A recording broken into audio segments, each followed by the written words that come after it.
talk about the believer's lofty position. Dinefine lang in that chapter, in that verse, kung anong ibig sabihin ba ng lofty. Sinabi natin lofty, ibig sabihin high, ibig sabihin. And when we, mamaya i-explain po natin, ano ba itong position natin? Pag ikaw ay isang ligtas at ikaw ay isang anak ng Diyos, pag sinabi kong believers, ibig sabihin, ikaw ay anak ng Diyos, ikaw ay niligtas ng Diyos, ikaw ay sumampalataya sa ginawa ng Diyos para sa iyong kaligtasan. Ang tawag po ng Biblia yun ay ikaw ay mananampalataya o believer. At nung ikaw ay sumampalataya, ora mismo sumampalataya ka, binigyan ka ng Diyos ng napakataas na position. Let me go first sa ano po namin. Bakit di nag-shift, sis? Nandiyan naman siya, diba? Di itong yung yan, hindi lang siguro na ano ko rin. Now, itong word na lofty, according to Webster's 1828 Dictionary, makikita po natin. So, ikaw ako na ba yung nag-click na yun? Oh, akala ko. It's, nakikita po natin dito that it is elevated in place, high, as a lofty tower, and a lofty mountain. But it expresses more than high, so more than that, or at least is more emphatically or poetical and elegant. It is also described as hindi lang lofty but majestic as well. Hindi lang siya mataas, but majestic. Now, yan ang ibig sabihin ng lofty. Mataas. Kaya sabi kanina sa Bible, high and lofty. Sabi niya, I dwell in the high. So it's always elevated. Mataas na lugar, mataas na posisyon. Pag sabi natin yung posisyon, ito yung katayuan ng isang mananampalataya nung siya ay nagkaroon ng relasyon sa Panginoon, nung siya ay naligtas. So, ibig sabihin, may bago siyang katayuan. Bago po siya naligtas, ang isang mananampalataya o ang isang Kristiyano, bago po siya na-save, meron din siyang dating katayuan. At ang katayuan naman niya ay napakababa. Obserbahan niyo po, ang wala pang Kristo, ang hindi pa sumampalataya at hindi pa nakatiyak sa kaligtasan, ang kanyang katayuan dati or standing or position ay mababa.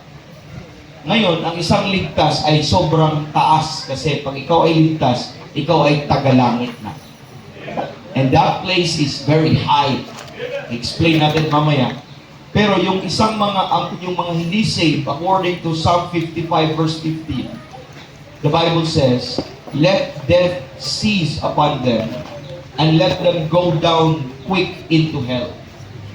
So ito yung mga makasalanan, ang kanilang posisyon ay nasa katayuan sila that they are anytime or even sa ngayon, naka-destino po sila sa isang posisyon that is very low. Ang paggagamit sa Biblia ay down to hell. In Proverbs 5 verse 5, her feet go down to death, her steps take hold on hell. So, go down to death, and ang pagkaakibat ay the same din sa impyerno.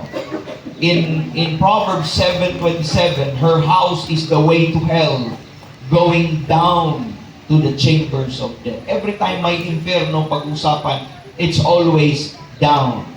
Ito yon, in Isaiah 14 verse 15, yet thou shalt be brought down to hell, to the sides of the pit. And in Ezekiel 31 verse 16, sabi niya ang Panginoon, when I cast him down to hell. In Ezekiel 31:17, they also went down into hell. So they are gone down. Yun po ang pag-describe, and many verses about that po mga kapatid, na yun po yung katayuan or kalagayan ng mga taong hindi pa nakakilala, nasa mababang lugar. Sila ay nahukman na at yun ang standing po nila. That is their position. Now, ang pagkasabi sa John chapter number 3 verse 18, and that he that believeth not is condemned already. So yung hindi pa mananampalataya, siya ay nahukman na. So yun ang masaklap na kalagayan o katayuan ng isang taong hindi pa nakakilala sa Panginoon, ay siya ay nahukman na at ang kanyang destinasyon pag siya ay mamatay, pababa talaga. Now, pag siya ay sumampalataya doon sa tapos at sapat ng ginawa ni Kristo, sa kaligtasan na ginawa ni Jesus Christ for him, nagkaroon din ng great shift, nagkaroon ng great change sa kanyang katayuan doon sa pinakamababa, ngayon sa pinakamataas naman. At gusto nating maintindihan po yun. Yun yung great shift.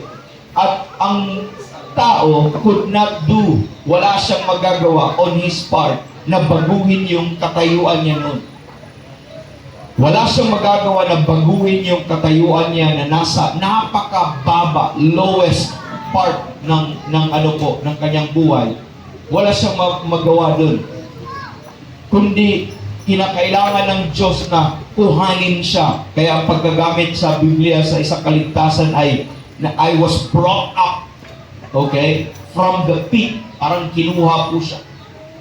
So kailangan kang hilahin, kailangan kong kuhanin at walang makapagkuha sa iyo, walang makapagbago niyan, kundi ang Diyos lang sa pamamagitan ng kaligtasan na ginawa ng ating Panginoon. Kaya good news po yun para po sa atin, which atin pong tingnan po mga kapatid.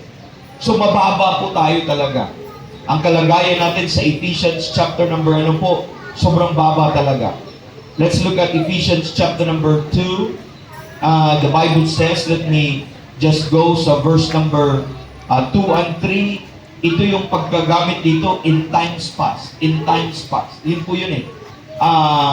Ito yung katayuan ng isang hindi pa sumampalataya kay Kristo or isang taong makasalanan na in time past, in verse 2, according to the course, he walked according to the course of this world, according to the prince of the power of the air, the spirit that now worketh in the children of disobedience, among whom also we had our conversation in time past in the lust of our flesh, fulfilling the desires of the flesh and of the mind, and were by nature the children of wrath.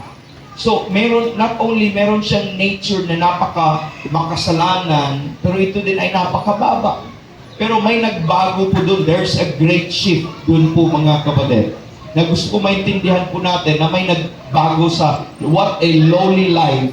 Ngayon, napaka-taas or lofty na buhay po mga kapatid. And we need to understand that the life ng isang mananampalataya under grace is a very lofty kind of life. Ito yung nag-change sa verse na binasa natin kanina. But God, who is rich in mercy. Kung sino tayo, who we were before, but God, who is rich in mercy, for His great love, wherewith He loved us. In that verse, mga kapatid, pinakita sa atin na ang Panginoon ay napaka-merciful, napaka-rich sa Kanyang grace, napaka-rich sa Kanyang pag-ibig. No? He allowed us who are poor and needy, no worth on His own, to experience the exceeding riches of the blessing of heavenly and eternal things in Christ and through Christ. Ganyan tayo po mga kapatid. We are very low talaga. Pero ang nagbago po doon because God did something. Now, dito sa verse na ito, sa verse number 5, even when we were dead in sins, take note on that. Sabi dito po mga kapatid, hath quickened us together with Christ, by grace ye are saved. Now, if you remember yung verse kanina, God is rich in mercy. Mayaman po siya sa habag. At dakila po siya sa pag-ibig for His great love wherewith He loved us. At bakit maganda yun? Bakit good news yung pinakita na yan? Because in verse 5, even when we were dead in sins, tayo ay patay sa kasalanan. Yan ang katayuan po natin. Had quickened us together, ngunit binuhay tayo kasama ni Kristo. At ang pagkatawag po doon na gawa ng Diyos ay, by grace, ye are saved. So ano pong ibig sabihin po mga kapatid sa dalawang verses na binasa po natin? Ibig sabihin, verse number 4 kanina, it shows us that God is the infinite, God possesses an infinite resources. His love is infinite, His mercy is infinite, His grace is infinite. That means God has everything. Okay? Now, pagpasok sa verse number 5, man has nothing. Man is just as good as dead. Man is as good as dead, that without God quickening them, without God doing something sa kanilang kalagayan na patay sa kasalanan, talagang patay siya until na bubuhayin siya ng Panginoon. So yun po dapat nating maintindihan. Kaya ang issue ng kaligtasan is ganito. God has everything while man has nothing. Okay? Now, salvation is how God will link His infinite resources, kung paano niya i-connect ang kanyang infinite resources sa nothingness ng tao para i-supply sa tao ang kanyang pagkawala. Kaya, ang tawag po dun ay biyaya, grasya. Bakit? Nung binigay ng Diyos ang kayamanan ng kanyang habag, nung pinakita ng Diyos ang kadakilaan ng kanyang pag-ibig sa mga taong mga patay, ibig sabihin sa mga taong hindi karapat-dapat, sa mga taong hindi niya kailanman nakuha yung pabor na yon, ni kailanman meron siyang isang bagay na pwede niyang ipresenta sa Diyos, na maawa sa kanya ang Diyos, na mahalin siya ng Diyos, na ipakita sa Diyos ang kanyang biyaya, ni isang pabor wala ang tao na pwedeng i-demand niya sa Diyos na, Lord, kaawaan mo ako dahil ito ako, ganito ang nagawa ko, ganito ang naibigay ko sa iyo. Walang ganun. Kaya, ang tawag doon, kahit walang-wala ka, kahit hindi ka karapat-dapat, at ang karapatan lang natin ay dalhin tayo sa impyerno dahil doon naman tayo karapat-dapat. Ang tawag doon na kahit wala kang naangkin, wala kang na-accomplish, ngunit ibinuhos sa iyo, ang kayamanan ng kanyang pag-ibig, ng kanyang habag at ng kanyang grasya, ng kanyang biyaya. Sa hindi karapat-dapat, ang tawag doon ay grace. Biyaya. Kasi ang biyaya ay isa siyang benefit para sa hindi karapat-dapat. Isa siyang favor para sa hindi nakaangkin, hindi na-earn. Kaya hindi ito pinagtatrabahuan ng sino man para bibigyan siya ng Diyos. Ngunit ang kaligtasan ay trinabaho ng iba na hindi man kailanman ma-accomplish or ma-attain, marating ng tao, ngunit trinabaho ni Kristo na anak ng Diyos. Siya yung gumawa ng paraan para maalis ka sa napakababang kalagayan sa impyerno. Kaya pinakita niya ang kanyang pag-ibig nung pumunta siya dito sa lupa, nagkatawang tao, upang mamatay para sa ating mga kasalanan. Upang maidanak yung dugo para hugasan ang ating mga kasalanan. At siya ay inilibing, at pangatlong araw siya po ay nabuhay muli para kumpletuhin ang ating mga kasalanan.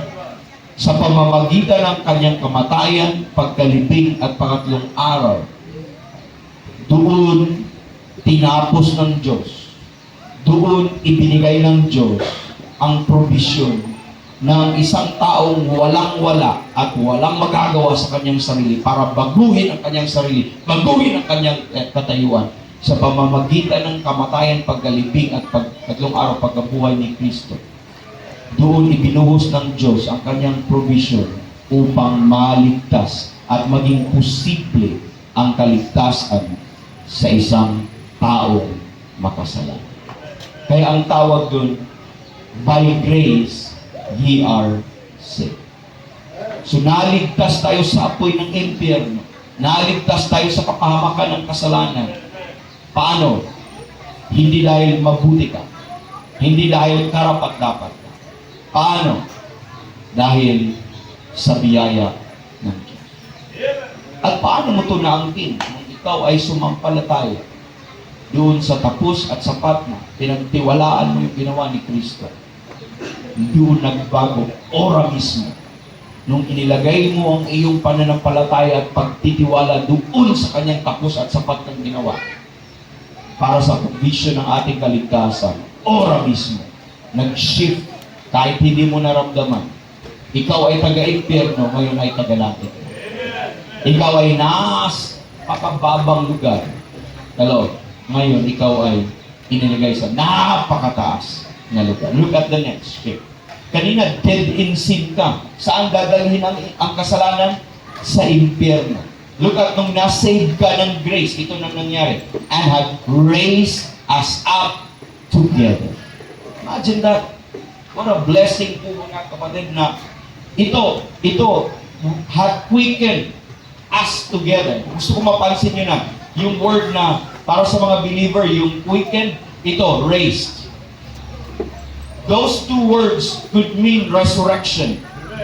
Hello? Kasi sometimes raised is used for resurrection. But quickened here is resurrection as well.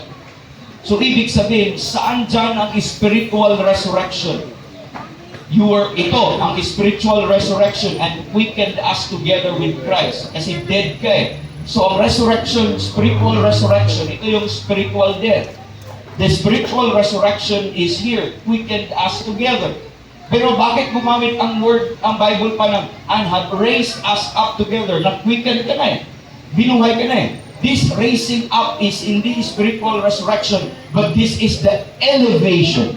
This is God putting you, raising you up, amen, from the lowest position hanggang tinaas ka niya. Raise us up together. Ito yung pagtaas ng Diyos. Ito yung pag-angat ng Diyos. Iba yung binuhay ka.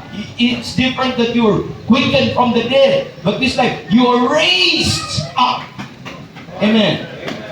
Elevated you to a very lofty, high. And not only that, and made us sit together in heavenly places in Christ Jesus. Saan ka ni-raise up? In heavenly places. Pakita natin mamaya, anong gaano kalayo yung heavenly places. Ngayon, saan ka nakaupo and made us sit together as well in heavenly places in Christ Jesus. So, yun po ang shift. Kaya, napakalaking kawalan ng isang taong hindi maligtas. Napakalaking kawalan talaga yung chance, opportunity when you refuse to believe, when you refuse to trust and take the provision of God.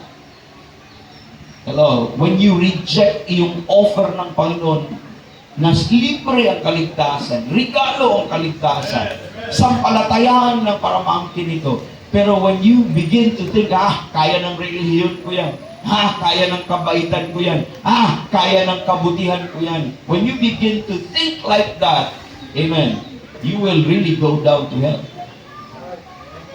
Kasi kung kaya ng pala mo at kaya ng relihiyon natin at ng kabutihan natin, ng sarili natin, kung kaya pala, ang tanong ko palagi, bakit kailangan pang umarito si Kristo sa lupang ito at mamatay? Kung may kaya palang taong gagawin niya. Pero salamat sa ng Diyos. Nakita niya walang kayanan, pero siya po ang nagbigay ng paraan. Pero when you reject that, para magiging libre lang ang kaligtasan, para mai-offer sa atin na libre na hindi mo na pagtatrabahuan, hindi mo na pagsisimikapan. Pero when you begin to reject that, ang sayang ang kawalan mo. Kasi sa mga taong sumampalataya, ito, hindi ka lang ang kaligtasan, kasi gusto ko maintindihan natin, ang kaligtasan po, hindi ka lang inalis doon sa impyerno. Ang kaligtasan ay binigyan ka pa ng posisyon at mga benefits accompanying dito. Ganun ang biyaya. Okay na sa akin na hindi na ako pupuntang impyerno. Pero ang binigay ng Diyos sa lahat ng sumampalataya sa Kanyang anak para sa ikaliligtas nila, binuhusan pa ng napakaraming biyaya. At ito po yung posisyon. Inelevate pa siya, tinaas pa siya. Bakit sino ba tayo dati? Sa Bible, meron tinatawag na man is little lower than the angel. So may ranking, kumbaga, tao, tapos anghel, kasi little lower tayo sa angel eh. Kung ang ranking ng ano po importance ay tao, pinakamababa, anghel. Or dito na lang tayo, Diyos, pinakamataas, tapos mga angelic beings, mga anghel second, and yung man, lowest creature. Hello? At sunod ng man, ano pa? Beasts. Di ba? Kaya lang, hindi kasama sa programa ng kaligtasan ng beast eh. Pero sa tao, meron pang division. Meron pang among sa tao, ang mataas na klaseng tao, ang mga pinili ng Diyos na bansa, yun yung Israel. Tapos, ang hindi Israelites, hintil.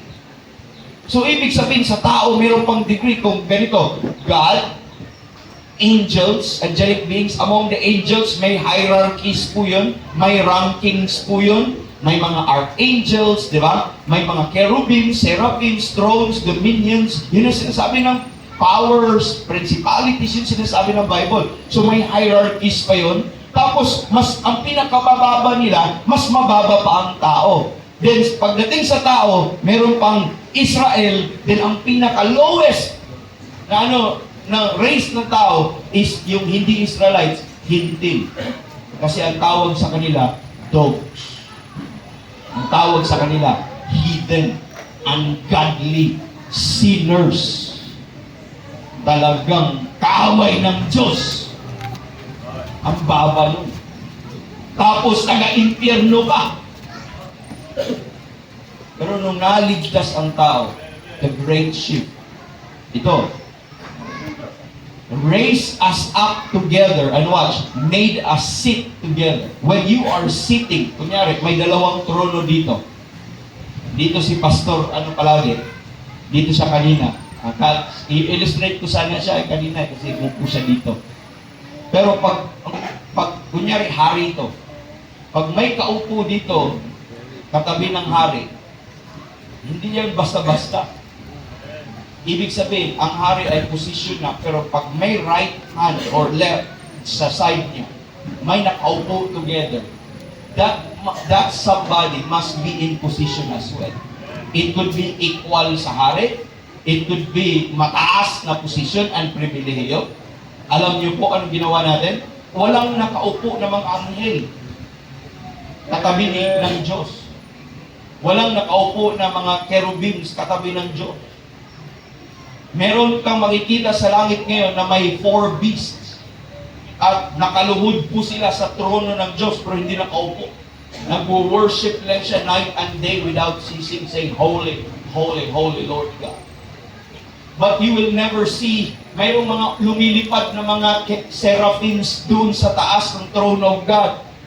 Nagsiserve sila, but none of them, even the archangel, have seated beside with God.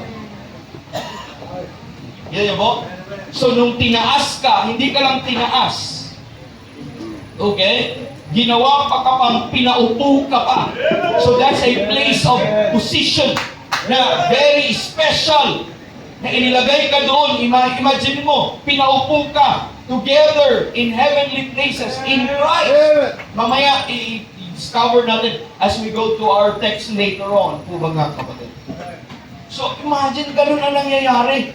Sa sobrang baba, outcast, kaaway ng Diyos, taga-impyerno, tinaas, listen, mas mataas pa sa anghel, mas mataas pa sa ibang mga creature. At hindi lang yun, binigyan ng posisyon, kundi pinaupo pa. Kasama pa ni Kristo. Come to think about that. Ganun ang biyaya. Ni katiting, wala akong karapatan doon.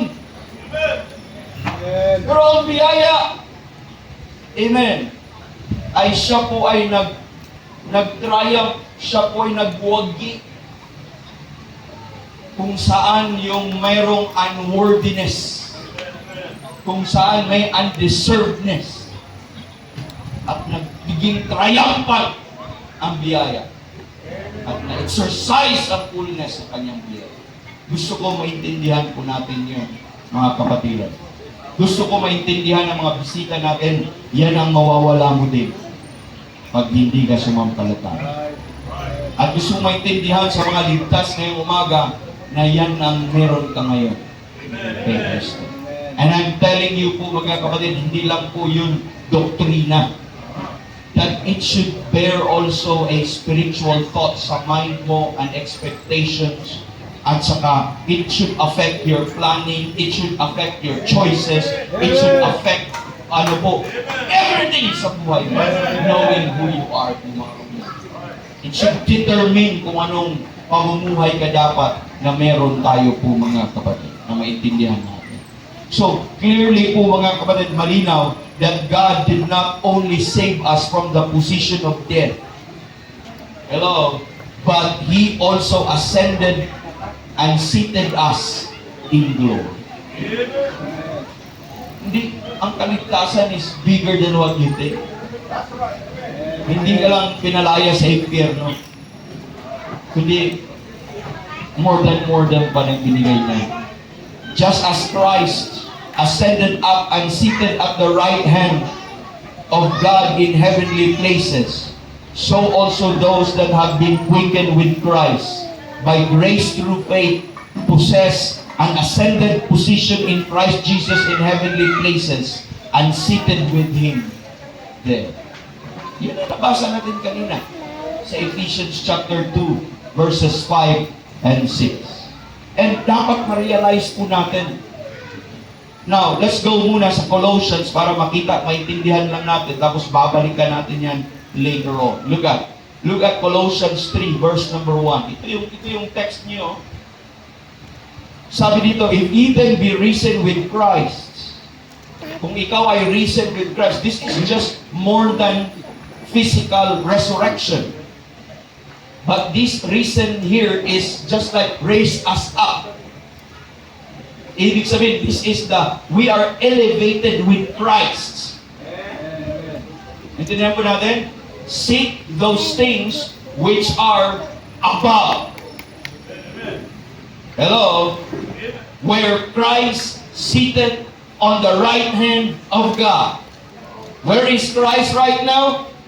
Sitting on the right hand of God. Just like this. Amen. If God is here, then Christ is here. Equal position. Now watch. In verse number 2, set your affection on things above, not on things on the earth. So you are risen and seated. Napansin niyo po? You're risen and seated just like Christ. Look at verse 3. For ye are dead. Nandiyan ulit. That's who we are. We were dead. That's man. Nothingness. But what? You are dead and your life is hid with Christ. Amen. Nakatago ka kasama ni Kristo. Where? In God. And where is Christ ulit? Sitting on the right hand. And you were there, sitting, and made us to sit. So what a blessing. Listen, kung dati, nung hindi ka pa saved, habang nakaupo ka dyan, meron ka na ding pwesto sa impyerno. But that's a hard truth. But it is true. Hello? Habang buhay ka pa, habang hindi ka pa sumampalataya sa tapos at sapat ng ginawa ni Kristo, wherever you are, may posisyon ka din sa impyerno.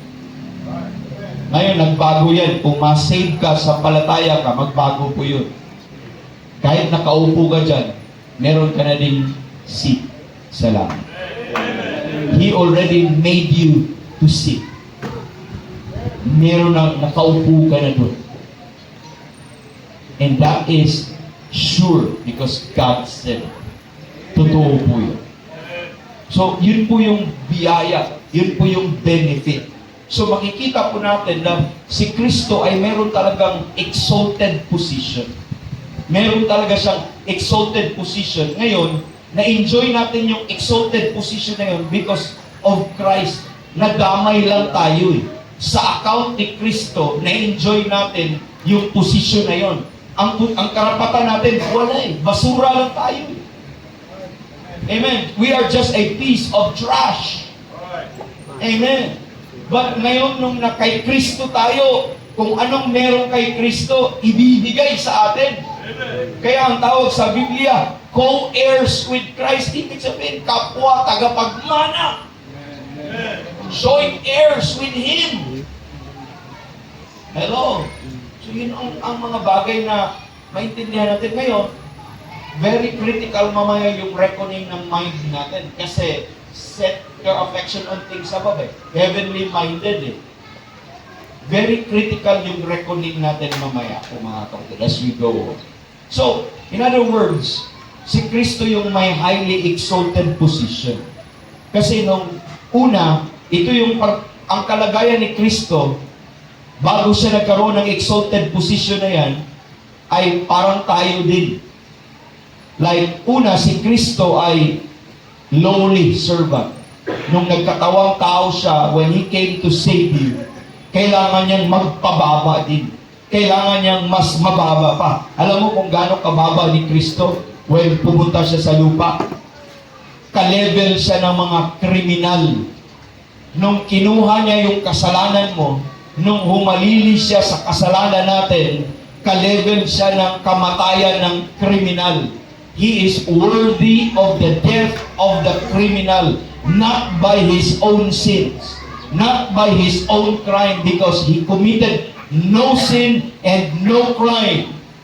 But it was yours, it was mine. It was the sins of the whole world. Hello? And He became worthy of death. According to Philippians chapter number 2, He obeyed unto death. And even the death of the cross. And the death of the cross is the death of a criminal.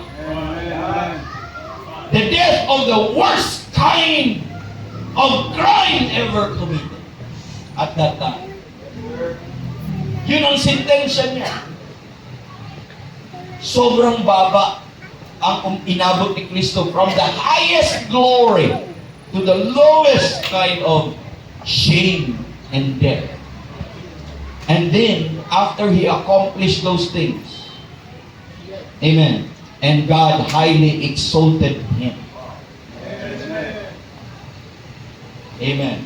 Look at in Philippians 2:9, wherefore God also had highly exalted Him. That was the contrast of a very low position to a very high position.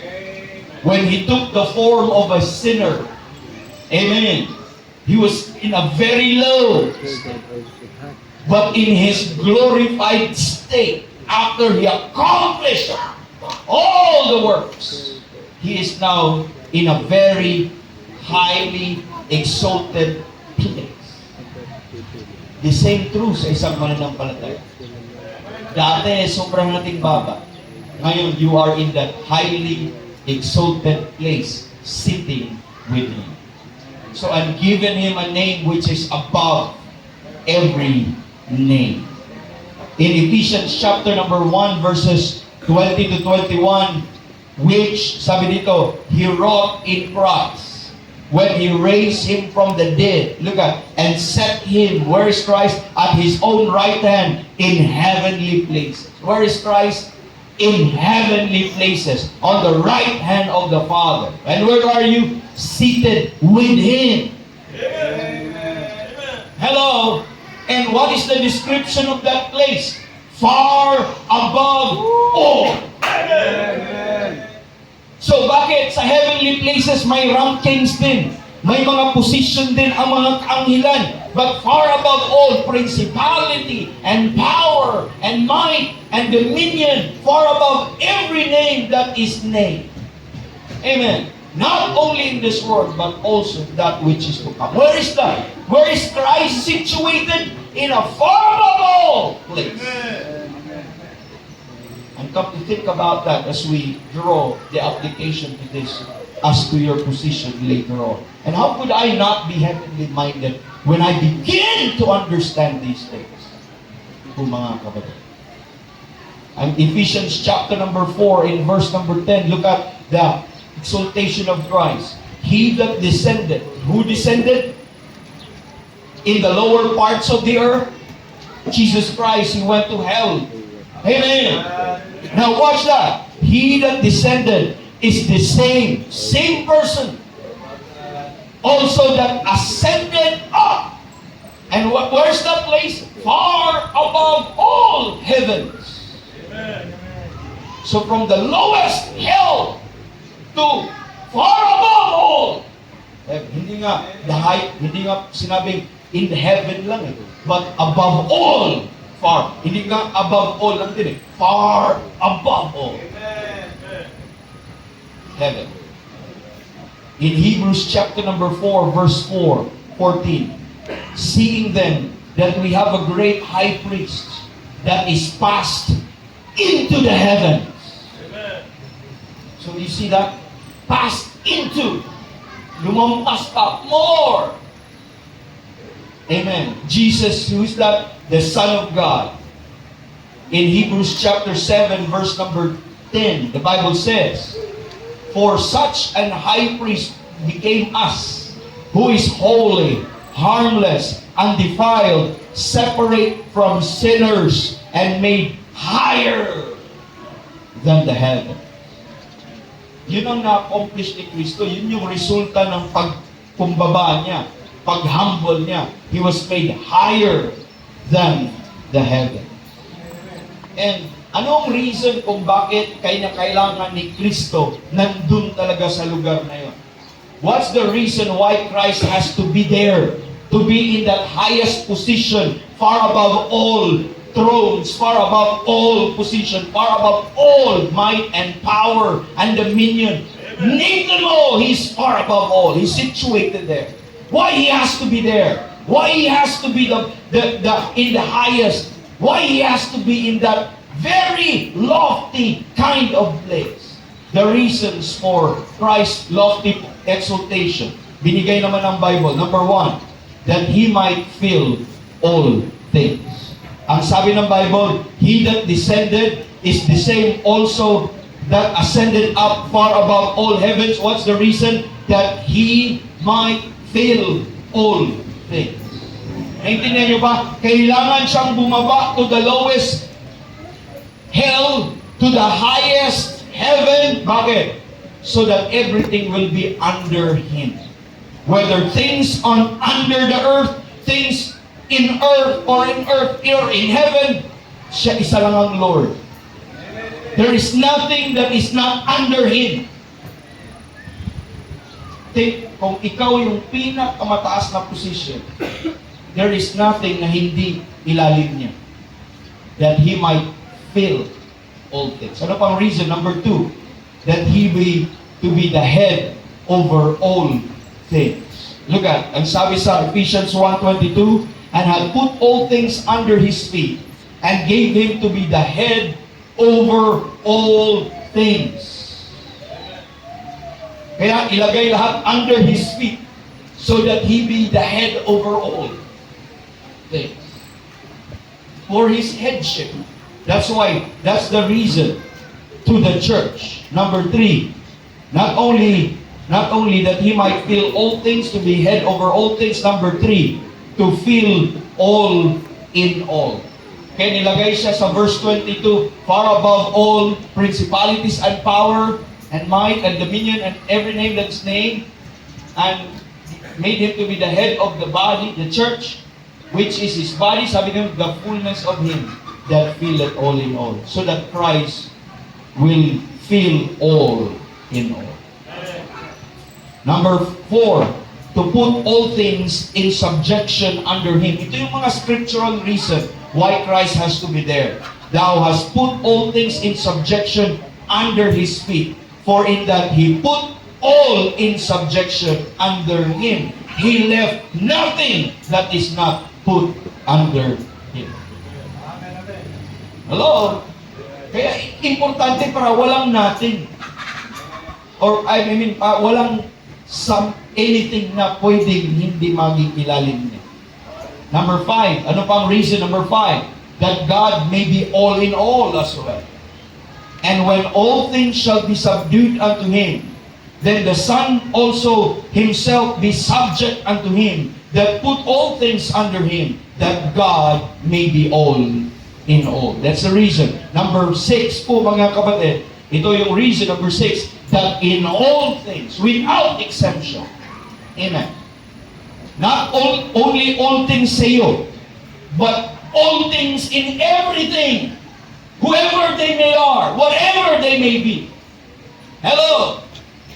Not just all things about ourselves, but in all, to the angels, to the principalities, to any creature, to any kings, to any authority and sovereign out there. Not just in our lives, but in all things. He might have the preeminence. The word preeminence means He must be the first. He must be the highest. He must be the number one. And that's why Christ has to be there. Amen. Yan po yung punto. Number 7, what's the reason? That every knee should bow and every tongue should confess the Lordship of Christ above all. Yan ang reason. Para everything should worship Him. Everyone should bow down to Him. Because that's the design of God the Father. That at the name of Jesus, every knee should bow. Of the things in heaven and the things in earth and things under the earth. Kita mo yung tatlong realm na yan? Hello? Heaven, earth, under the earth. Sa church dito sa Taal, do you understand now why Christ has to go to hell? If He will not accomplish something in the heart of the earth, He can never be Lord over under the earth. He has to be there to accomplish, to defeat death, to defeat hell. In order for Him to be Lord over all. Whether that be in heaven, that be on earth, that be under the earth, Christ is the Lord. That's why He has to. That's the reason why it has to be accomplished that way. Kasi ang kaligtasan niyo, hindi lang po pagtitiis sa cross, but He has to be there to accomplish something so very important, so great. Not just for your salvation, but for His Lordship as well. Amen. Kaya it makes sense yung descent niya sa impyerno. It really makes sense. It's not something that we just made it up. And Paul gave us that reason. Kasi ang context dun, anong sabi dun? First, He descended. And the same also, He ascended up that He might fill all things. Anong fill all things? Kasama po yung under the earth. Doon sa sinasabi natin. So that He will be Lord of all. Lord of all. And that's the name. I preach on this passage sa series, sa mga preachings natin, na ang name doon, hindi Jesus, ang ibinigay sa Kanya. The name at His exaltation was not given, was not Jesus. The name of His exaltation that was given to Him was Lord. The name Jesus was given at His birth, at His incarnation. It means not Lord, but it means Savior. But the name added to that name Jesus was the name Lord. That's why it means His Master. Every knee should bow and every tongue should confess that He is Lord. Because that was the name given. Now, having that in mind, that's Christ. And I'd like you to take note that God sees every believer in Christ as already in heaven. The moment you got saved, you are in Christ. God placed you in Christ. Ibig sabihin, the Holy Spirit baptized you into Christ. So ibig sabihin, you are one with Christ. You are now united with Christ. Hello. That's why wherever Christ is, you are there because you are part of Him. The church, the saint, is part of Him. That's why you share that position, that seat, because you are in Him. Hello. Now, and God sees if Christ is already in heaven, and if the believer is in Christ, therefore God sees every believer as in heaven as well. Naintindihan po natin? Now, ang sabi ng Bible, kanina nabasa natin, Ephesians 2:6, God has raised us up and made us sit together with Christ in heavenly places. In Colossians chapter 1 verse 13, He translated us from the kingdom of darkness or power of darkness unto the kingdom of His dear Son. Hello? That's very clear. Translated means transfer. Galing tayo sa kaharian ng Diablo, sa kapangyarihan ng Diablo or ng kadiliman. Ngayon, pag ikaw ay ligtas, nasa kaharian ka na. Nakaupo ka na nga dun. Di ba? According to Ephesians 2:6. And not only that po mga kapatid, amen, our life is hid with Christ in God. Sa Colossians 3 verse 3, nakatago tayo kasama ni Kristo doon. Kaya pala, ganun na lang ang paningin ng Diyos. Ang paningin ng Diyos sa'yo, hindi ka earthling, hindi ka tagalupa, tagalangit ka na, kasama ni Kristo. Hello? Anong sabi sa Philippians 3:20? For our conversation is in heaven. So our conversation is now in heaven. Ibig sabihin, our citizenship. Kaya kinanta natin kanina, this world is not my home. Taga-dun ka na, taga-langit ka. That's the position po mga kapatid. Ang punto ko lang, gusto ko maintindihan natin, that the believer's position is already in heaven. That's the lofty position na meron ka. Yun yung position na napakataas, mas mataas pa sa lahat ng position sa mundong ito at even beyond this world. Now, as far as God is concerned, we are already in heaven, mga kapatid. As far as the Bible is concerned, as far as what God says is concerned, you are already in heaven. And that's what matters. Who cares about what they say? About me, about you. Mga kapatid, sa ating kalagayan, hindi man siguro ito mayaman, hindi man siguro tayo sikat dito. Pero kung ang tanungin mo ang Diyos, Amen. Amen. He will cheer you up and say, huwag kang malungkot. Uuwi ka din kung sino ka. Amen. Sa lugar na kung sino. And as far as concerned, nandun po yun. At as Christ took our place on Calvary's cross, God now sees us in Christ at His own right hand, the place of favor, the place of glory, and the place of honor. And there's nothing else could be like that. And looking at myself, how could it be? Paano mangyari yun? Therefore, it must be grace. So if the believer's position is already in heaven, paano natin makita ito? And by faith, mga kapatid, living and walking by faith through the power of the Spirit, we may occupy that position and enjoy its blessing experientially. Now, why I say experientially? Because whether you believe it or not, whether you feel it or not, that is a spiritual reality. Nakaupo ka na talaga dun.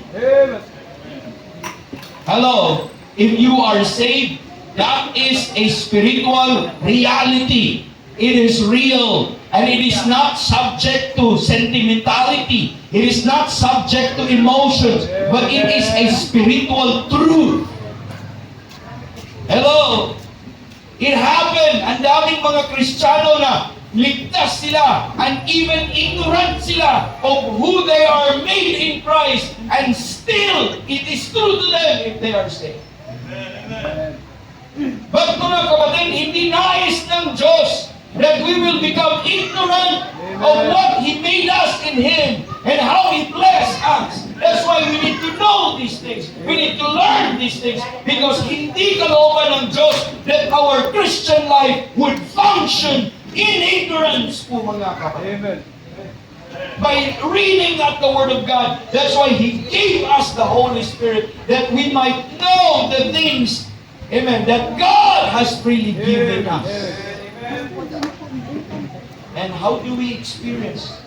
If that's a reality already sa buhay natin, if that really what happened to you, tanong palagi ni Pastor Ben, is it real to you? As far as God sees to you, ikaw na yun. Pero ang paningin mo sa sarili mo, taga-impyerno pa rin, taga-lupa pa rin, mababa pa rin, wala. Earthly pa rin, worldly pa rin.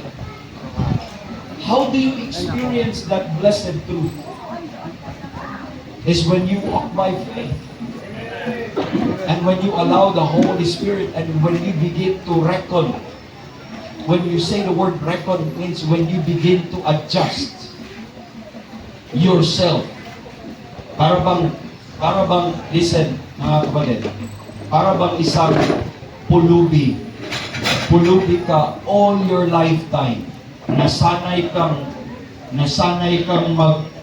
manghingi sa kalye, nasanay kang walang pagkain, nasanay kang kahit isang tuka all your lifetime. Ang iyong pamamaraan, pulubi. Ang iyong pamumuhay, pulubi. Kasi pulubi. Then one day, amen, merong lumapit sa iyo na isang billionaire. At ibinigay niya kung anong meron siya o ginawa kanyang kapwa tagapagmana sa kayamanan na meron siya. And in an instant, you became a billionaire as well. Amen. At sinabihan ka, at yan ay katotohanan na, permado na, meron na. Pero dahil tagapagmana ka na, dahil hindi masyado mong naarok sa isipan mo, gumising ka morning, nandun ka pa rin sa kalye na kahiga, nang lilimos ka pa rin. Hello? Pero ang katotohanan, billionaire ka. Nang hihingi ka pa rin ng pagkain, ginagawa mo pa rin yung gigawain mong bilang tukha. Bakit? Hindi naging realidad sa kanya kung sino na sana siya. Hindi niya na-experience na paano sana mamuhay sa comfort at sa glory. Mga kapatid, ang Kristiyano parang ganun. Hindi mo alam na hindi ka na tagalupa. Hindi ka na dapat taga-impyerno. Nung naligtas ka, hindi ka lang inalis doon. Binigyan ka ng posisyon. Binigyan ka ng benefit na sobra-sobra beyond what you can imagine. Pero you wake up one morning as saved, have eternal life in heaven, co-heirs, joint heirs with Christ, Son of God in position. But we live a life like worldly, earthly, hell-bound, earthbound people. Gusto pa rin ang mga bagay dito. Nais pa rin ang mga taga dito. Yung mga lowly, base things pa rin ang nanaisin niya. Ang aspiration niya, yun pa rin. Bakit? Anong problema doon? Amen. He may know, siguro anak na siya ng Diyos, pero hindi siya nag-function sa pamamagitan ng pananampalataya na totoo yun sa buhay niya sana. Hindi niya na-experience, hindi niya ni-reckon, ibig sabihin, hindi niya in-adjust ang sarili niya sa katotohanan. Kaya nag-isip, makalupa pa rin. Ambisyon pa rin, makalupa. Aspiration, makalupa. Desires, makalupa. Kasi walang reckoning eh. Ang mga riches pa rin nasa mind, makalupa. Hello. Kasi parang kulubi na, tuloy lang ang buhay niya. Kaya wala tuloy naging benefit. Kasi ang problema, reckoning. Pwede po kayong makishare Hindi din mo sa tape. na-experience sa buhay niya. So the believer's position, I'd like you to understand, is in heaven. And heaven should be in him before he is in heaven. Yun po ang punto po mga kapatid. Huwag mundo ang nasa... So, yes, nasa lupa pa tayo. Pero ang nandun ka na sa langit, and while we are here, let heaven be in you. Yun ang laman ng puso sa natin. So, the believer's life is while in the world, but belongs to the glory, to the land of glory. Can it be true? Yes. Pwede yun. Kunyari, nasa abroad ka, kung naka-experience ko mga OFW natin, nagtatrabaho sila sa abroad, but they know they're Filipino. They know po mga kapatid that it's not their home. Sanang mind nila na makauwi. Sanang mind nila sa bahay nila, sa homeland nila. Posible ka na physically nandun ka sa ibang lugar, pero ang isip mo nandun po. Same true sa isang believer. Physically, nandito ka. Pero it's possible also, mentally, nandun ka. Kasi you know it's your home. You know that's the place you belong. That's the place you aspire. And that's the place where you should be. That's why your affection is there. Your mind is there. Your desire, aspiration po mga kapatid. And that should be the place that we should aspire. And every day is Ascension Day dapat sa isang mananampalataya. Na every day namumuhay kayo isip. Ang isip ko dati, naalala ko yung cemetery ulit na pumasok ka pag Semana Santa dati kasi magpipreach ka doon sa loob mismo kung saan yung cemetery. Last time, ginawa namin yun sa mga cemetery sa Lipa noong November 1. Doon sa loob mismo doon sa may banda. Doon sa ano. At usually, ginagawa natin yan. Kasi ang dami doon, namimigay ng trucks at pipreach doon sa loob. Pero doon sa Bohol, meron pong sementeryo po doon na pagka pasok mo sa sementeryo, ang nakalagay doon, ako ngayon. Paglabas mo sa sementeryo, ikaw bukas. Okay. Mga kapatid, kung hindi ka ligtas, nagbibilang ka, mga kaibigan, nagbibilang ka ng araw. Ang katotohanan, pag hindi ka ligtas, everyday palapit ng palapit ka sa iyong libingan. And more than that, everyday, kasi hindi ka naman palakas ng palakas eh. Everyday, paunti ng paunti ang buhay mo. Yan ang katotohanan. Pero more than sa libingan, everyday, palapit ka ng palapit sa impyerno. Yan ang katotohanan. Amen. Kakalungkot yun. Wala kang magagawa sa sarili mo. Pupunta ka ng impyerno. Kasi ayaw mong tanggapin yung ginawa ni Kristo para sa iyo. Gusto mo, nais mo sa sarili mo. Pero ang katotohanan, palapit ka ng palapit. Dapat matakot ka, palapit ka ng palapit. Araw-araw, minuto-minuto sa impyerno. Pero pag ikaw ay saved, every day, every moment, palapit ka ng palapit. Paakyat ka ng paakyat. Amen. Sa langit po. That's why I said it's an ascension day sa isang mananampalataya. Every day. And that is our real position. And that is our real situation. I'm telling you, real po yun whether you believe it or not. It happened to you po mga kapatid. Ang kulang na lang is making as our experience. Amen. Kahit wala ka sa langit, you experience that excitement and ano po, an anticipation in your thought life, in your heart. In spite, hindi ako successful ngayon eh. Pero it will affect you. Okay lang yan. Nakalangit ako. Hindi ako blessed ngayon. Okay lang yan. Palapit na ako ng palapit sa real kong tao. Meron po. That's a real situation. So the believer's life po mga kapatid, makikita po natin, and therefore there is that position in Christ. It demands a corresponding manner of life here.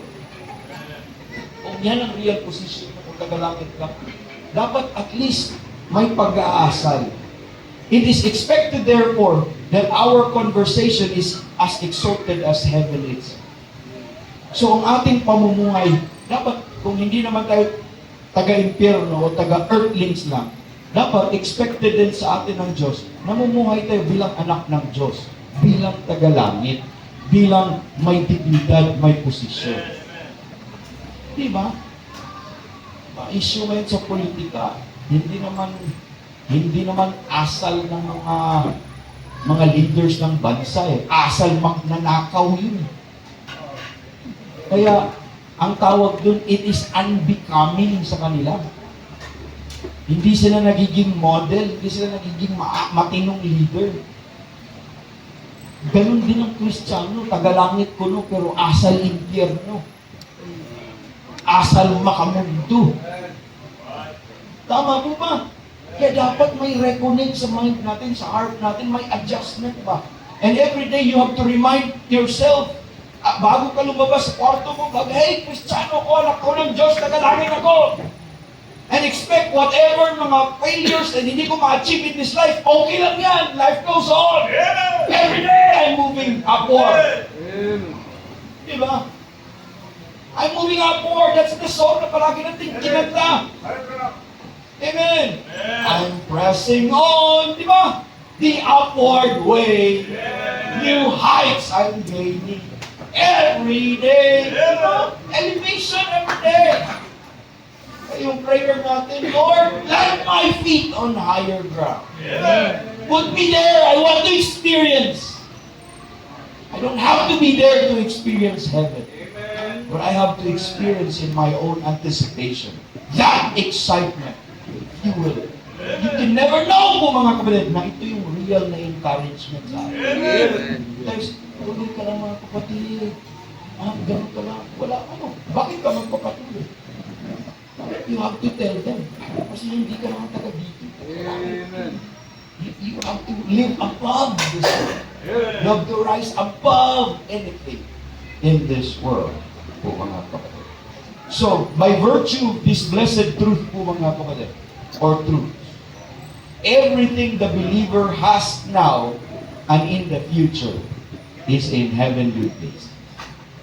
Yung lahat ng binigay ng Diyos sa iyo na package sa kaligtasan nung naligtas ka, lahat nasa heavenly place.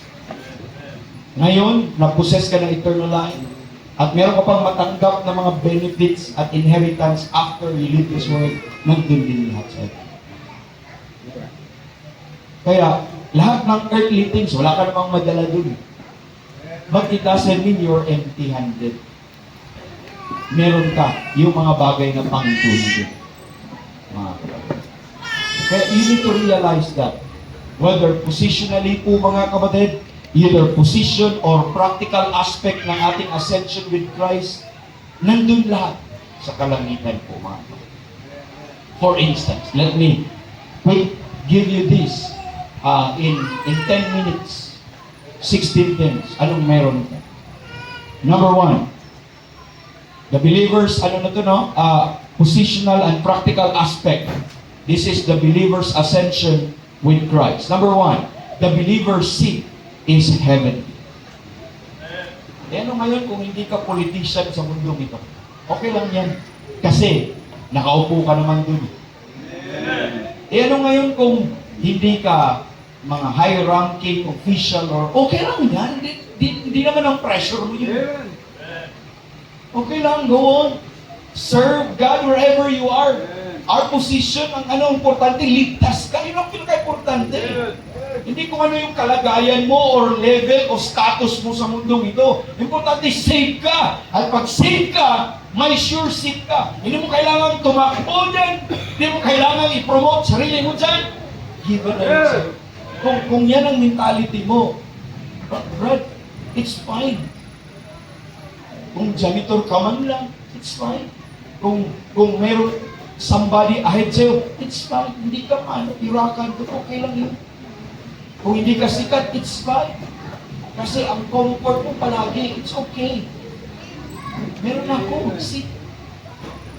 Reserve na yun. Akin na yun. Seated na nga ako. Diba? Number 2, the believer's blessing are heavenly. Yung real natin, mga kapatid, blessed be the God and the Father of our Lord Jesus Christ, who have blessed us with all His spiritual blessings in heaven. O tingin mo sa bahay mo kubo. Tingin mo sa pagkain mo, kanin mo. At least may kanin. Or may ganito. Tapos tingin ka sa iba, may Rolls Royce. May, sabi ni David, Royce. So, lahat, tingin ka nila, ganda ng bahay nila. Ganda. Kung if you function on what you see, mamubuhay ka sa inggit. If you think na yun ang blessing, if you think that those are real blessings for the Christian, therefore, I'll tell you, they are more blessed than we are. Pero hindi yun eh.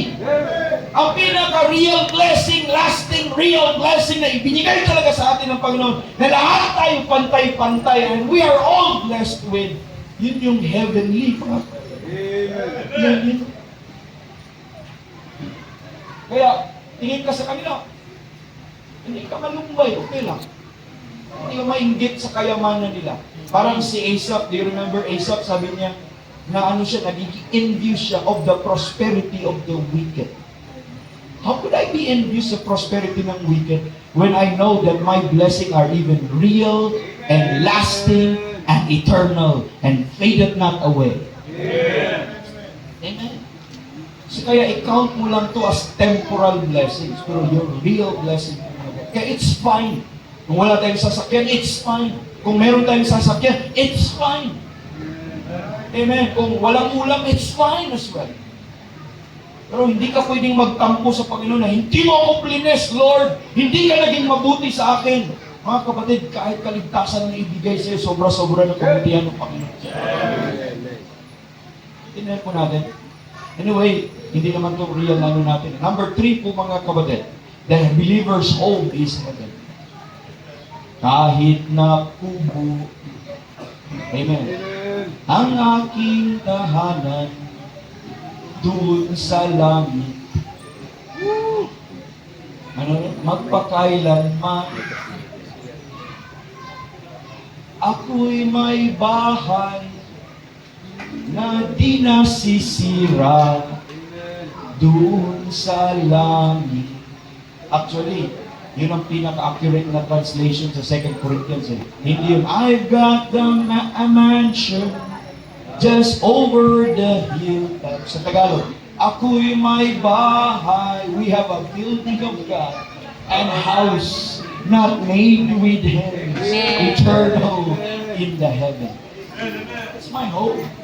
That's where my place is. You reckon this. That's what you have now and in the future. Po mga kapatid.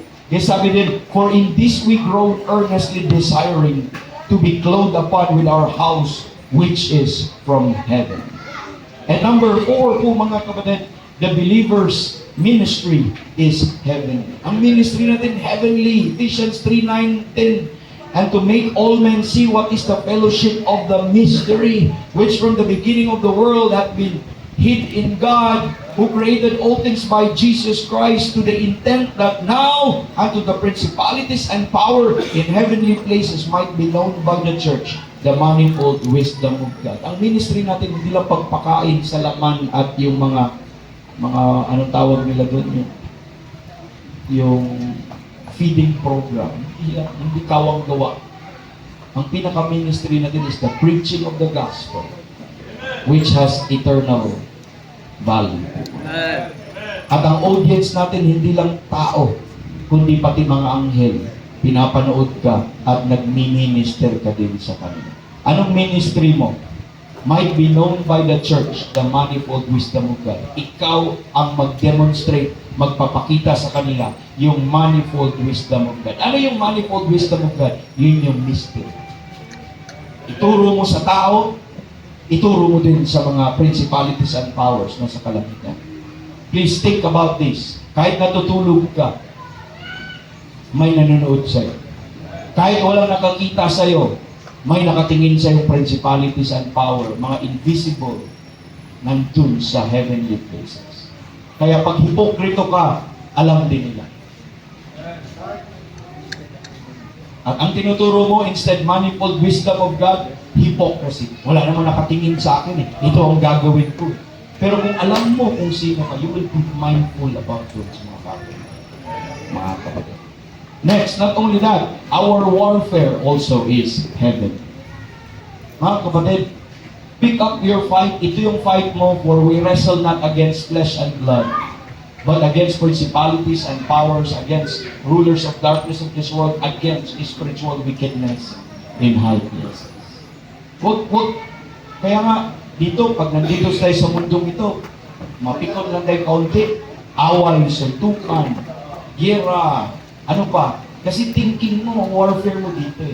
Warfare natin, ang kaaway natin, hindi flesh and blood. Hindi yung kinat tayo, brother Dondon, no? Hindi yung bigla nilang nandyan sa harapan natin kahit sobrang hina, bakit nandyan sa overtaking lane. Hindi yun ang kaaway natin.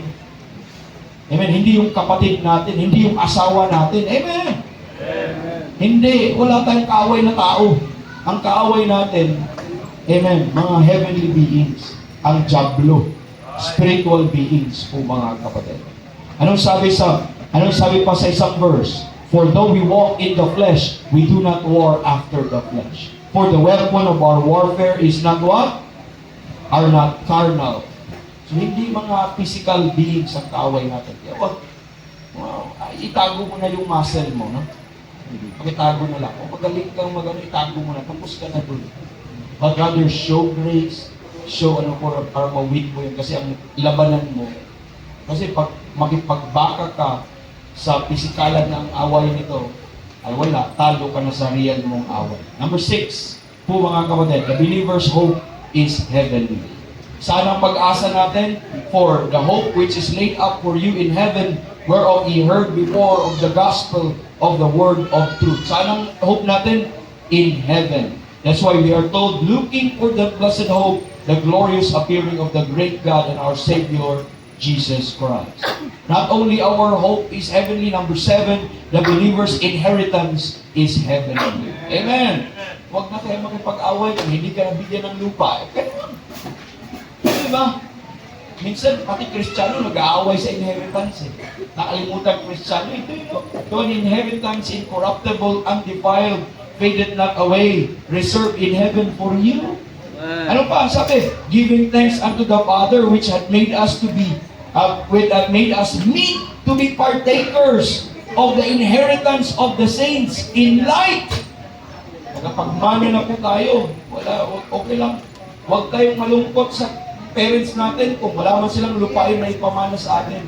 Kung na-save ka, irrelevant tayo. Ang importante, mag-inheritance ka sa langit. Amen? Intindihan po ba natin?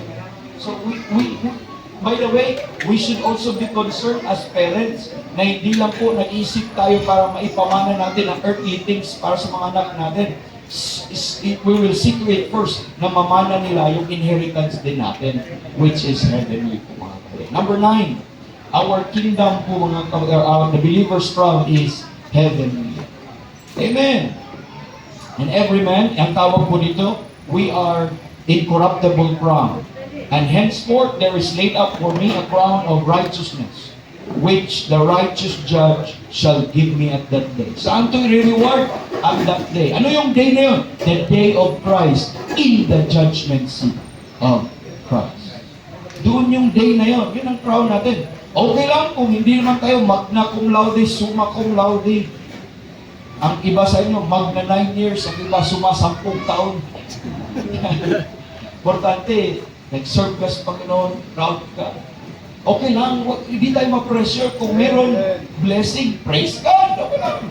But it doesn't make us less a Christian. Amen. Okay lang yun po mga kapatid. Tandaan po natin. Yan ang i-aim natin. Yun yung crown na hindi pwedeng mawawala. Number 9, the believer's kingdom is heavenly.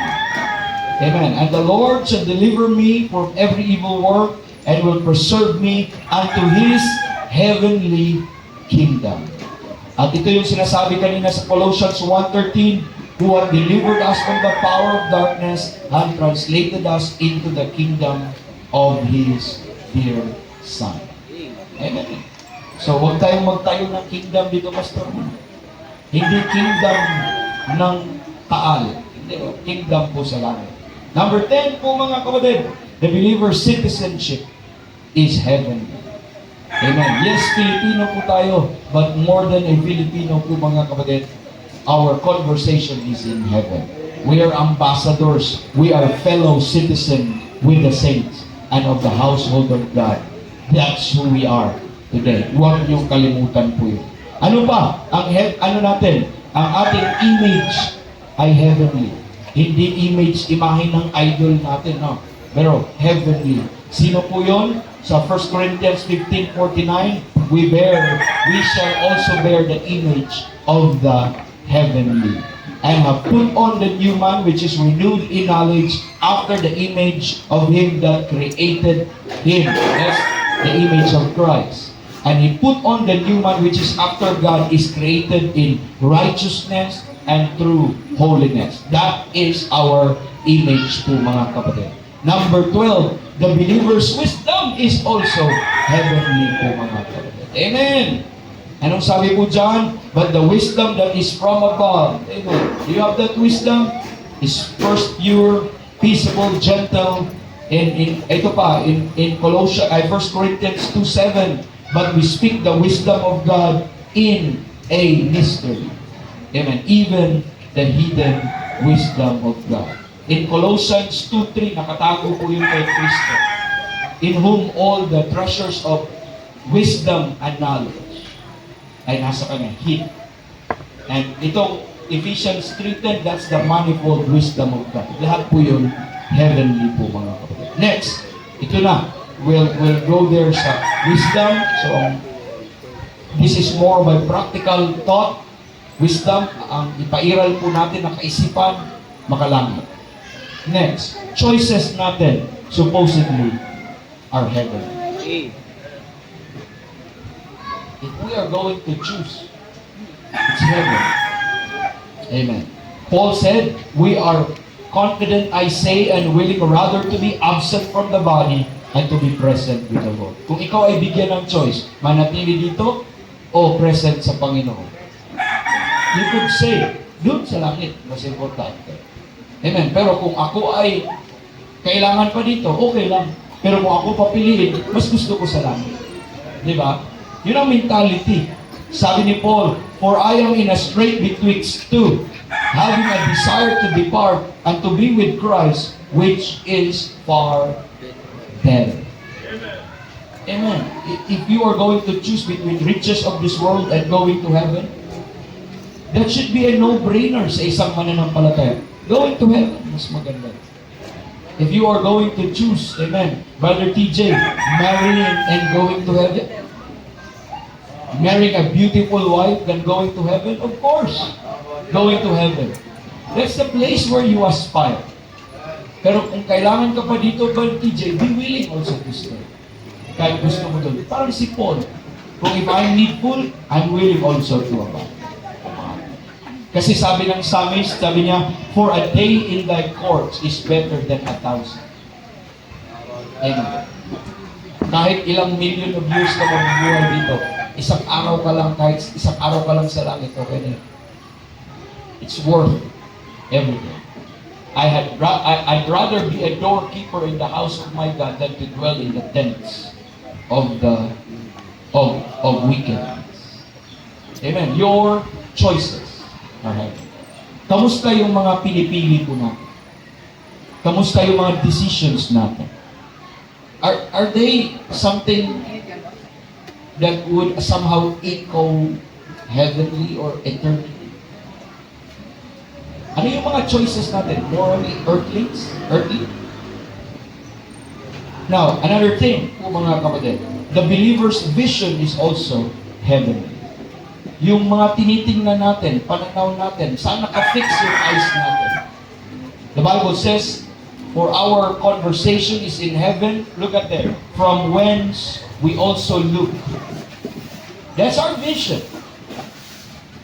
Amen. For the Savior, the Lord Jesus Christ. Amen. While we look not on the things which are seen, but on the things which are not seen. Imagine, you are looking at the things you cannot see.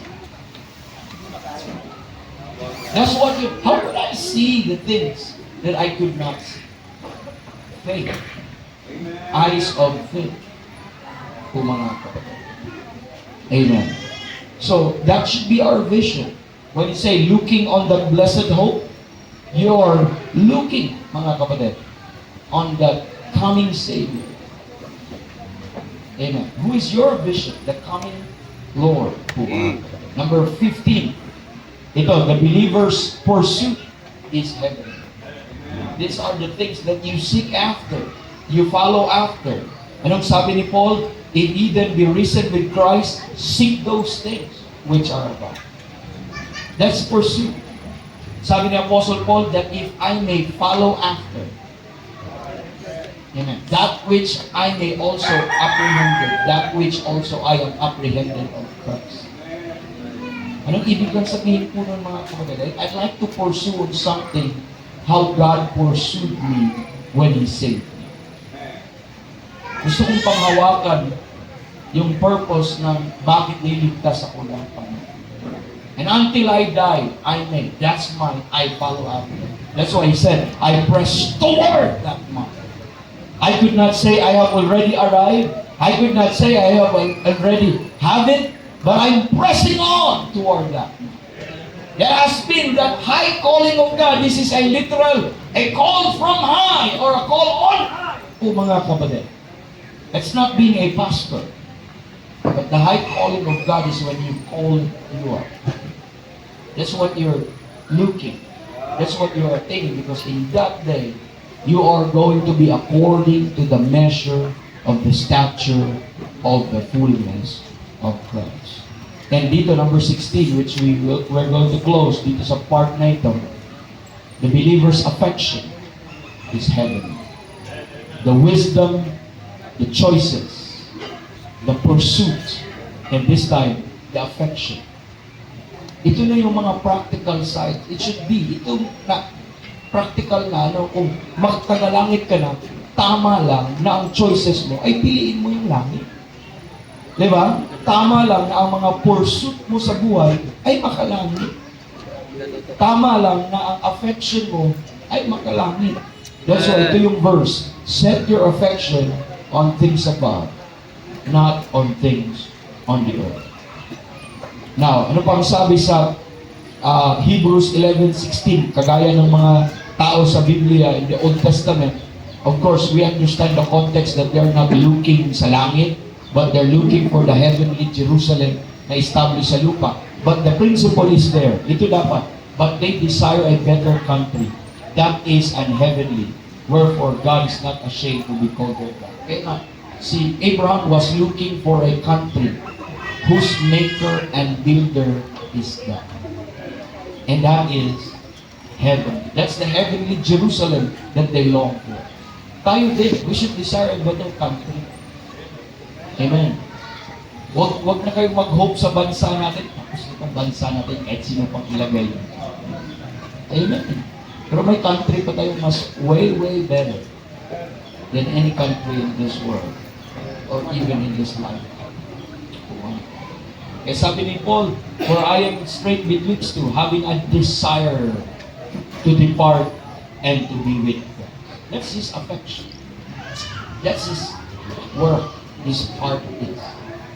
Tama lang, kung ikaw ay tagalangit na, nakaupo ka na doon, lahat ng blessing mo nandun, lahat ang seat mo nandun, ang crown mo nandun, ang home mo nandun, amen, ang blessing mo nandun, and everything you have now and in the future ay nandun. Tama lang na pati puso mo nandun din. Ang hirap naman, nakaupo ka doon, nandun ka, pero ang puso mo naiwan sa lupa.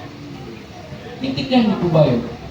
This is just this practical, straightforward na sabi kong risen with Christ ka na, you're exalted with Him, you're elevated, raised up with Him into the highest level po mga kapatid, and the highest glory. It's just right that your heart should follow Him. Our affection should also be there.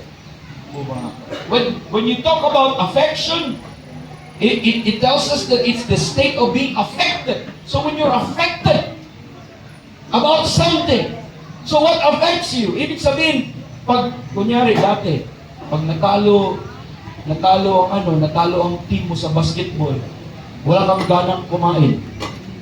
Natalo Pastor Ben ang Golden State Warriors. Tapos wala kang ganang kumain. Ang tawag dun, affection. Apektuhan ka eh. Hello? Di ba? Ang bansa natin, ang daming magnanakaw.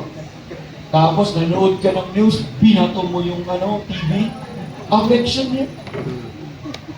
At ngayon, pumunta ka ulit sa daan, nagrarally ka doon, ibagsak, ay affection yun. Wala na sa katinuang affection, affected ka niya.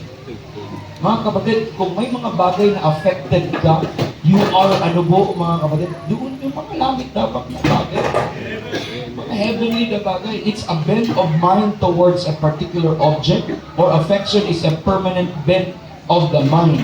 In a more particular sense, a settled goodwill, or love, or zealous attachment.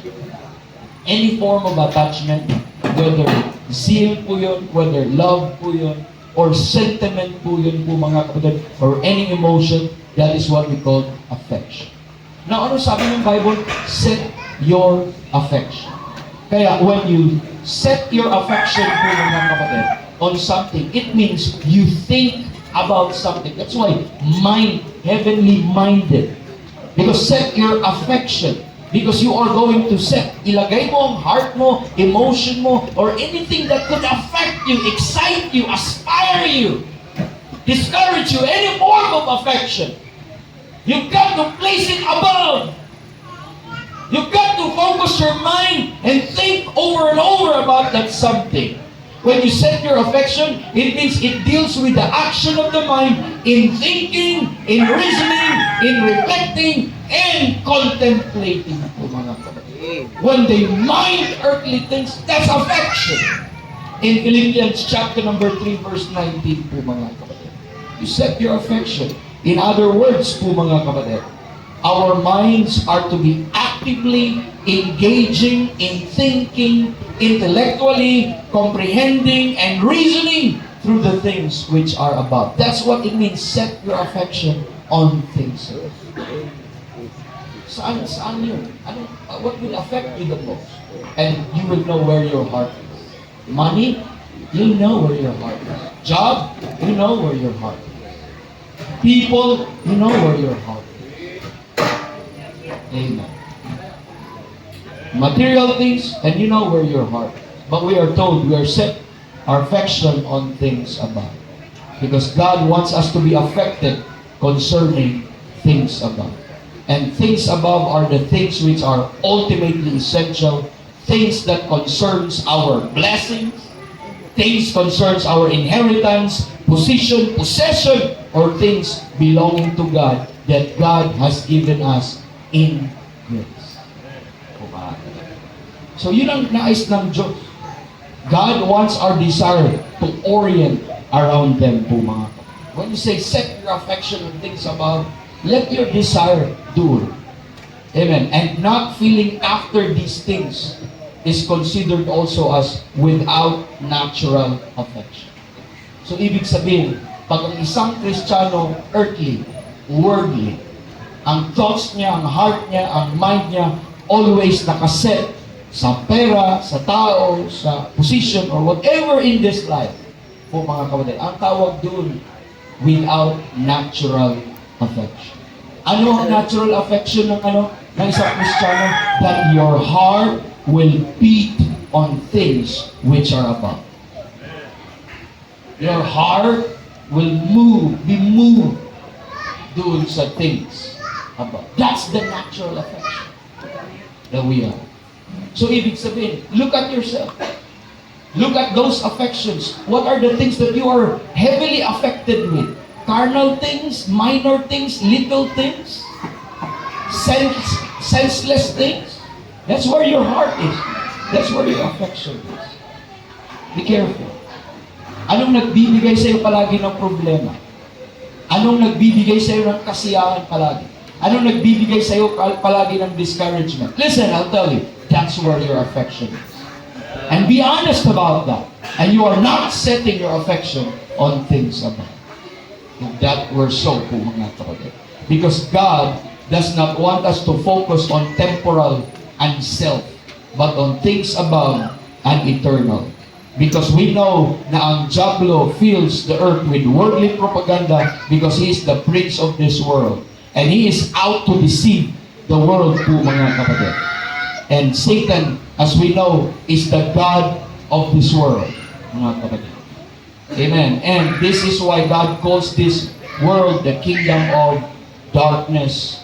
And since, mga kapatid, the believer has been delivered from the devil's kingdom, then the believer must think like God thinks with regards to this world. Anong pag-iisip ng Diyos para sa iyo? Sabi niya, anak, di ka na dito. Sayang yung rightly divided na alam-alam mo. Pa-heavenly program ka pa. Pa-earthly program ka pa. Ang galing-galing mo mag-timeline.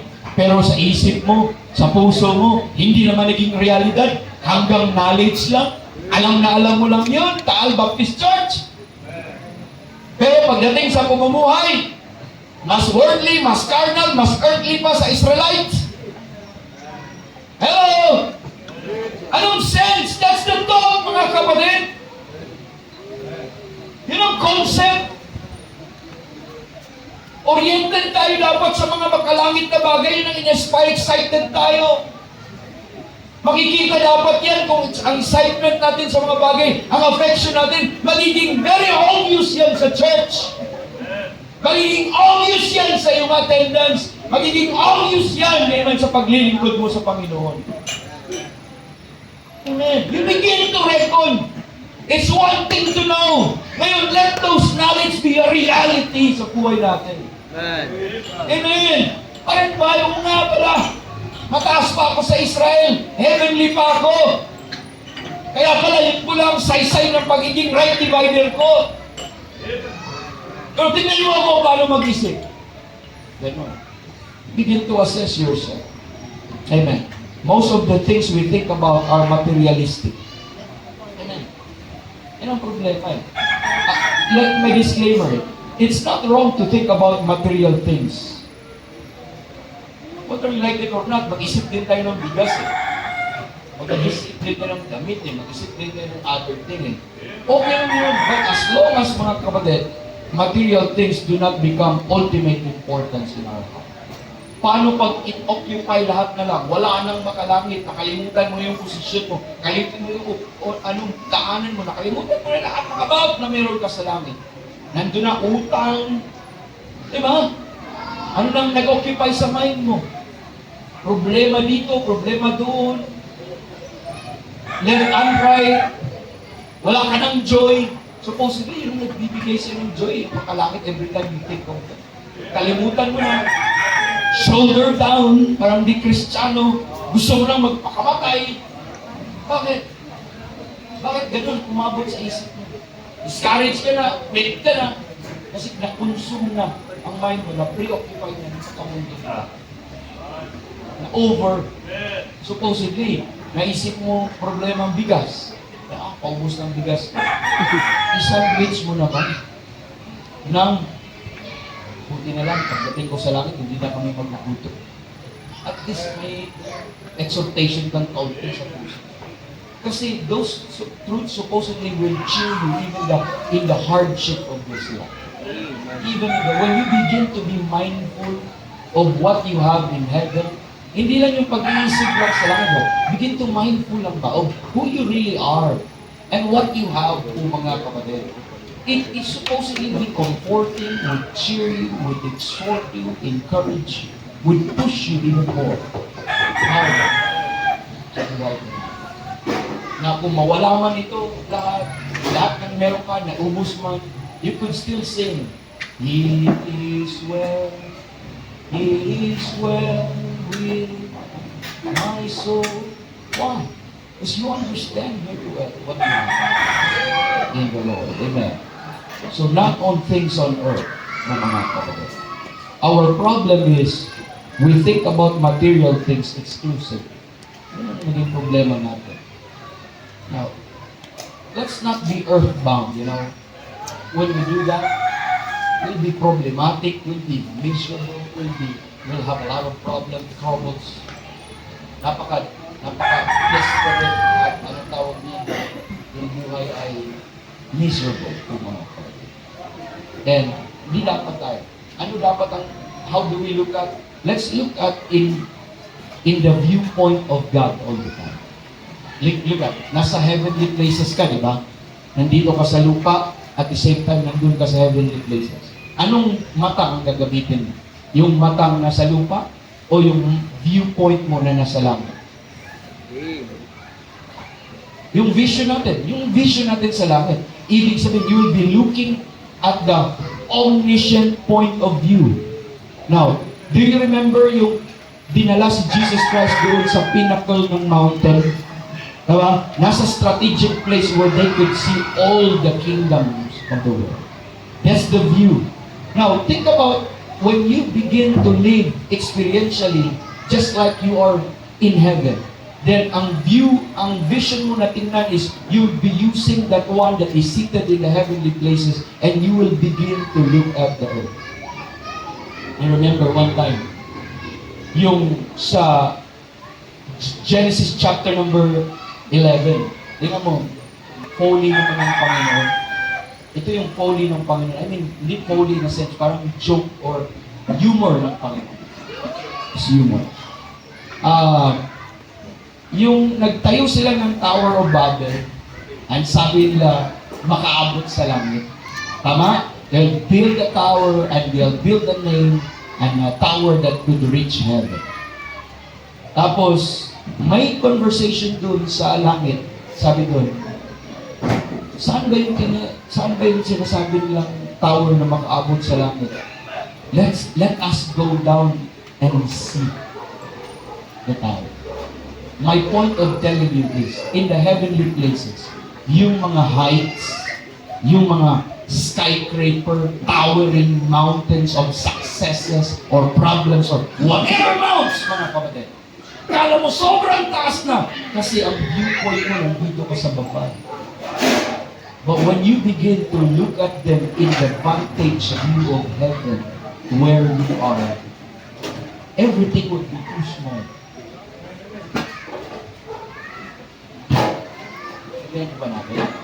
When you begin to use this kind of apply, itong kayang affection, eyesight na ito sa heavenly places, mga kapatid, you will begin to handle things in this life. You will begin to put them in their proper place. Because we should be looking in the bird's eye view of things instead of worm eye view of life. Kasi pag earthbound ka lang, talagang nandito ka lang sa lupa. Pag worm ka, kahit bato, sobrang taas. No?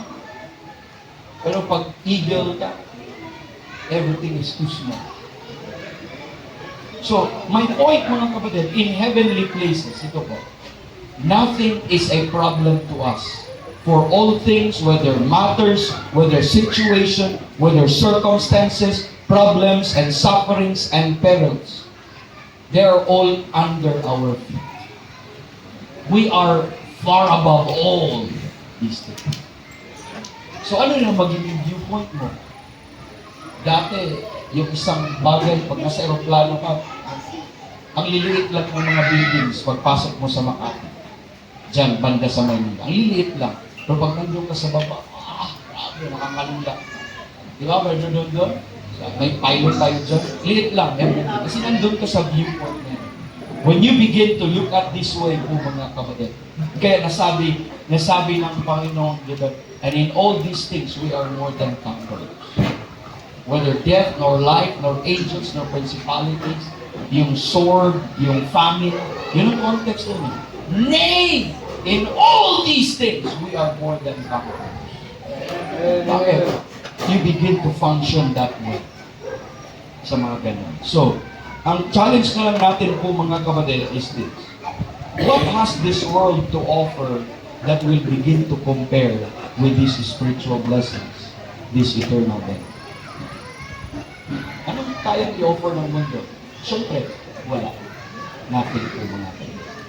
If we do enjoy fame or a fortune or fun in this life, or even health, wealth, and worldly pleasures over this divine truth, nung meron ka sa heavenly places, I believe there's something wrong with us.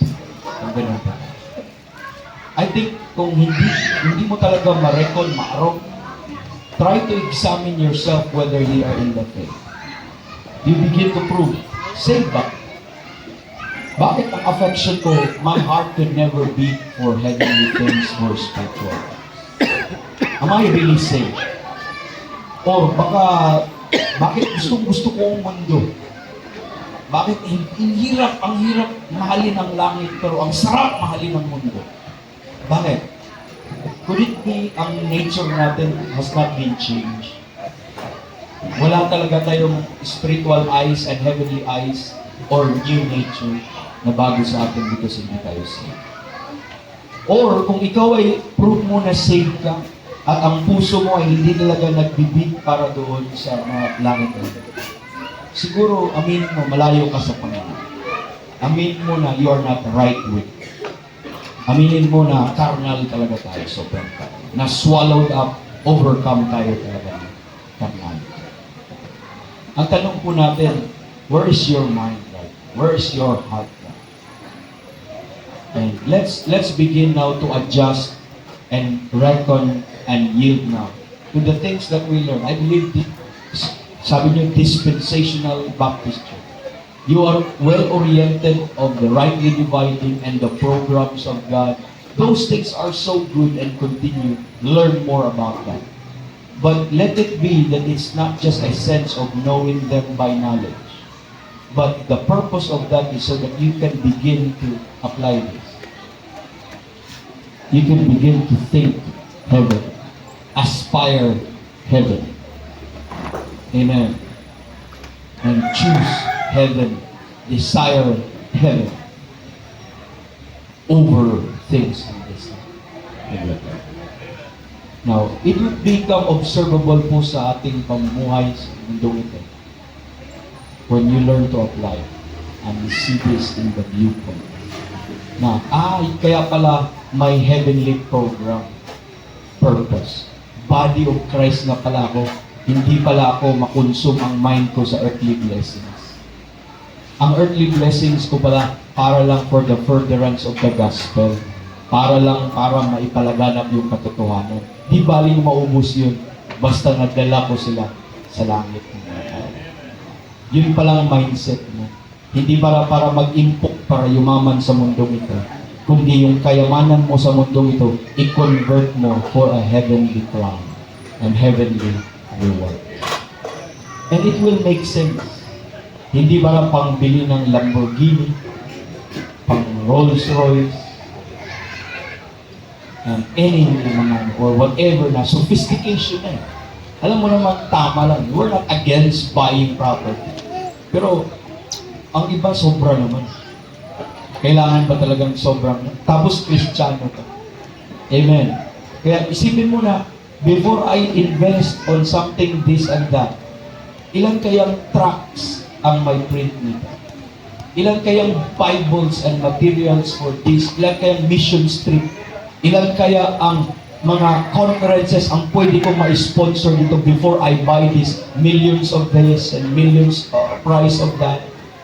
Before I spend on that na for something that is walang value sa eternity. You think, mga kapatid, bago ka mag-spend ng sako-sako, libo-libong pagkain lang ng manok, pagkain lang ng pusa, pagkain lang ng aso, yan kayong pwedeng kalunin. Naintindihan mo, we're setting our priorities. I'm not really preaching about against ano po mga kapatid. I'm talking about heavenly mind. I'm talking about how do we manage in accordance sa mga how do we manage our earthly resources in accordance to our heavenly minds. Ilan kayang mga missionaries matulungan mo? Ilan kayang naintindihan niyo po ba? Imagine yung millions na spend mo for something that would only last or a few minutes or for pleasure or for this. Kaya when you begin to think like that, you begin to invest on something that will be worthwhile. Something that has to do with souls. Something has to do with eternity. Something has to do with the glory of God. And more than heart. Anong sabi ng Panginoon? Charge them that are rich in this world, that they be not high-minded, nor trust in their uncertain riches, but in the living God, who giveth all things richly to enjoy. That they willing to community. Di ba? If you read on po mga kapatid, that they may lay up in store. Amen. Ano yun? I-convert mo ba yung mga bagay na yun? That you may lay up in store sa langit, that they may lay hold on eternal life. Yung mga eternal things, yung mga bagay po. Ito yung kompleto. Yung mga substance, yung mga resources, mga Kristiyano, they will now begin to learn to invest for heavenly things and spiritual things. Amen. For the glory of God. Yun po yung challenge po natin for sa atin. Kasi thinking yung dami nating truth na napag-usapan kanina, that let's begin to be one. Heavenly, then I should behave heavenly. I should think heaven. I should, amen, function in that heavenly mindset. May God help us. May God help all of us, hindi lang ang Taal Baptist Church, pero lahat tayo po mga kapatid, dating kayo sa point of realization ng ganun. Now, hindi ko nasabi na na-attain na natin, pero yun ang ating pursuit. Yun ang ating pina-follow after. That's where we press on. Therefore, let's grow every day. Let's grow every day. Let's have that ascended life every day, daily in our life. Hindi ba pabagsak ang buhay natin? Kasi kung ang direction natin pataas, hindi dapat ang manner of life or ang buhay natin in this life pataas din. Pa-improve ng pa-improve. So yun ang ating aspiration, yun ang ating aim, yun ang ating goal po mga kapatid. So God help us, Lord. Help me. Na hindi lang help me na itong truths na natutunan namin, wonderful truths, Lord, based na natutunan namin dahil sa rightly dividing, would become a reality in my walk, in my relationships, and in my daily living. Help me. Help. That's our prayer. Thank you, our Heavenly Father. We bless you. Thank you for opportunity. Sana ang sign at challenge ko sa mga anak. Sana bless you. Give you glory, Lord. This we ask in Jesus' name. Thank you, Lord.